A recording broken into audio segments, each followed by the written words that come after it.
Hello friends, எல்லாருக்கும் வணக்கம். Sorry for the late. என்னால் வீடியோ போட முடியல, அதனால் நான் கண்டிப்பாக இனிமேட்டு ஃபுல்லாக தொடர்ந்து வீடியோ போடுறேன். இது கண்டிப்பாக டெஃபனேஷன் பாட்டு வரும், அதையும் பாருங்கள். நம்ம நேற்று கொஷின், நான் போன வீடியோவில் கொஷின் கேட்ட மாதிரி சாங் என்ன வீக்கே என்னன்னு கேட்டேன். பெருசாக ஆன்சர் எதுவுமே வரல. இன்னும் சொல்லணுன்னா சரி, இப்போ நம்ம அதை பற்றி பார்த்துடலாம். ஃபஸ்ட்டு ஸ்டார்ட்டாக ஸ்ட்ராங் ஏஐனா நம்ம மனுஷங்க பண்ணுறது அப்படியே பண்ணுறது தான் ஸ்ட்ராங் ஏஐ.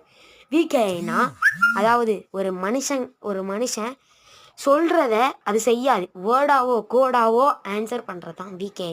எக்ஸாம்பிளுக்கு கூகுள், மைக்ரோசாஃப்ட், பிங் இதெல்லாமே ஒரு வீக் ஏஐ தான். சாட்ஜிபிடி எல்லாமே வீக் ஏஐ தான். ஸ்ட்ராங் ஏஐ இன்னும் நம்ம ரியாலிட்டி லைஃபுக்கு வரல. சில ரோபோட்ஸில் ஸ்ட்ராங் ஏஐயில் எடுத்துக்கலாம், பட் 100% ப்ரூவ்னா அது இல்லை. நீங்கள் கண்டிப்பாக டெஃபனேஷன் பாட்டுக்கு வெயிட் பண்ணால் இனிமேல் டெஃபனேஷன் பார்ட் போடுவேன்.